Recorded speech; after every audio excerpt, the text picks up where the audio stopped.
Bismillahirrahmanirrahim. Assalamualaikum warahmatullahi wabarakatuh. Saya ucapkan selamat datang untuk Anda di online course yang membahas tentang authority ini. Di mana di online course ini Anda akan mengungkap apa rahasia yang dimiliki oleh para market leader yang membuat mereka mampu menghasilkan penjualan lebih banyak, mampu menjual lebih mahal, dan mampu memenangkan loyalitas dari pelanggan mereka. Dan bagaimana Anda bisa mengungkap rahasia tersebut dan menggunakannya untuk keuntungan pribadi Anda. Nah, di video pertama saya akan mengungkap tentang apa sih authority itu, apa definisi dari authority. Nah, jika Anda search di Google atau di kamus, maka Anda akan menemukan dua pengertian. Yang pertama adalah power to influence or command thought, opinion, or behavior. Itu yang A. Atau yang B, freedom granted by one in authority. Nah, untuk pengertian yang B ini artinya adalah ya bisa dibilang sebagai wewenang ya atau kekuasaan yang diberikan oleh orang yang berkuasa di suatu tempat. Ya, jadi untuk B ini biasanya terjadi di ranah pemerintahan dan kita tidak memakai itu. Yang kita pakai adalah definisi yang A, yaitu kekuatan untuk mempengaruhi atau memerintah pikiran, opini, atau perilaku. Jadi istilahnya singkatnya, apa yang Anda katakan, apa yang Anda lakukan itu didengarkan dan dipercayai oleh market Anda. Sehingga dengan itu, Anda bisa mendapatkan penjualan dari market Anda karena market Anda lebih percaya kepada Anda dibandingkan dengan orang lain. Kenapa kok market Anda percaya kepada Anda? Kenapa kok tidak percaya dengan orang lain? Karena Anda punya kekuatan yang lebih besar untuk mempengaruhi atau memerintah pikiran mereka, mempengaruhi opini mereka, dan mempengaruhi perilaku mereka. Itu dia namanya authority. Nah, sekarang bayangkan seperti ini.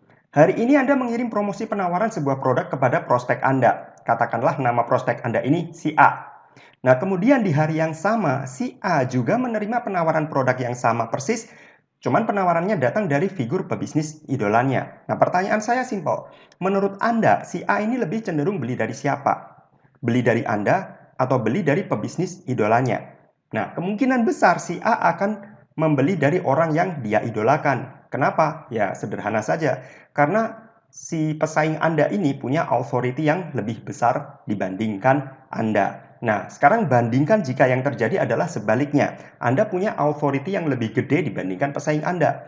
Itu tidak hanya membuat Anda jadi pilihan utama saja, tapi juga sekaligus membebaskan Anda dari persaingan yang padat. Ya, artinya sementara pesaing-pesaing Anda itu bersaing dengan membanting-banting harga atau bersaing dengan banjir bonus, Anda tetap menjadi pilihan utama. Kenapa? Karena market Anda lebih percaya kepada Anda dibandingkan dengan pesaing Anda. Nah, sekarang perhatikan fenomena-fenomena ini. Seorang Syahrini. Bayangkan, seorang Syahrini fansnya sampai rela membayar 25 juta rupiah hanya untuk satu kursi konsernya Syahrini. Nah, pertanyaannya seperti ini. Apakah Syahrini penyanyi terbaik di Indonesia? Saya kira bukan. Apakah lagu-lagunya yang terbaik? Bukan juga. Terus kenapa fansnya sampai rela membayar 20 juta rupiah hanya untuk satu seat konsernya?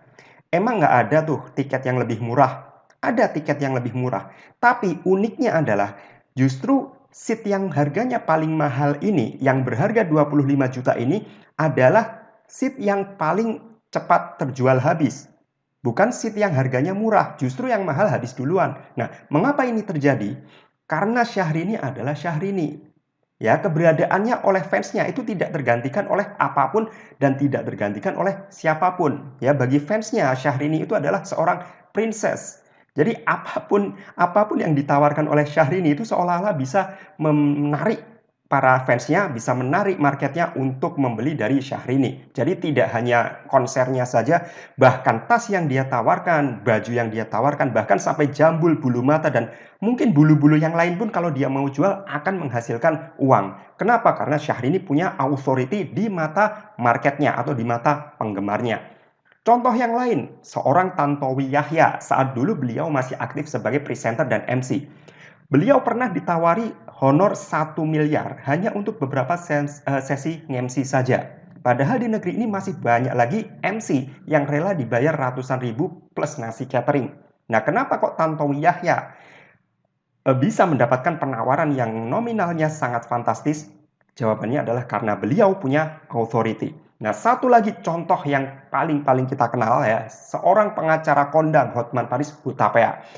Beliau dalam menangani satu kasus, tarifnya bisa mencapai 30 miliar rupiah per kasus ya, bahkan bisa jadi lebih mahal. Dan bahkan saking banyaknya angka nolnya tarifnya itu ya, mungkin Anda bisa melongo. Karena memang saking mahalnya tarif yang dipatok oleh seorang Hotman Paris. Nah, pertanyaannya, apakah dengan memasang tarif yang mahal itu membuat Hotman Paris jadi sepi order? Justru tidak. Malah Hotman Paris malah menjadi semakin istilahnya banjir order dan bahkan klien-kliennya datang dari orang-orang yang konglomerat atau kalangan artis. Ya, jadi nama Hotman Paris ini seolah sudah menjadi jaminan kemenangan dalam sebuah kasus. Bahkan dalam sebuah kasus pernah muncul statement, jika Anda ingin memenangkan sengketa, itu caranya hanya ada dua. Cara pertama, sewa preman yang sangar, atau cara yang kedua, sewa Hotman Paris. Saking kuatnya authority dari Hotman Paris. Nah, bayangkan jika Anda memiliki authority yang seperti itu di mata market Anda. Maka bayangkan hasil apa yang bisa Anda dapatkan. Anda bisa memenangkan kepercayaan market Anda disukai market Anda, orang akan lebih mengenal dan lebih mudah mengingat Anda bisa menjual lebih banyak dan Anda bisa menjual lebih mahal. Nah, pertanyaannya, apakah untuk mencapai level itu Anda harus jadi selebritis, harus jadi artis? Sebenarnya tidak. Jadi, untuk memiliki authority, Anda tidak harus terkenal, Anda tidak harus tampil di depan TV, Anda tidak harus menjadi selebritis, ya. Dan saya akan ungkapkan step by step-nya, bagaimana supaya Anda bisa membangun authority di bisnis online. Silakan lanjutkan ke video yang berikutnya.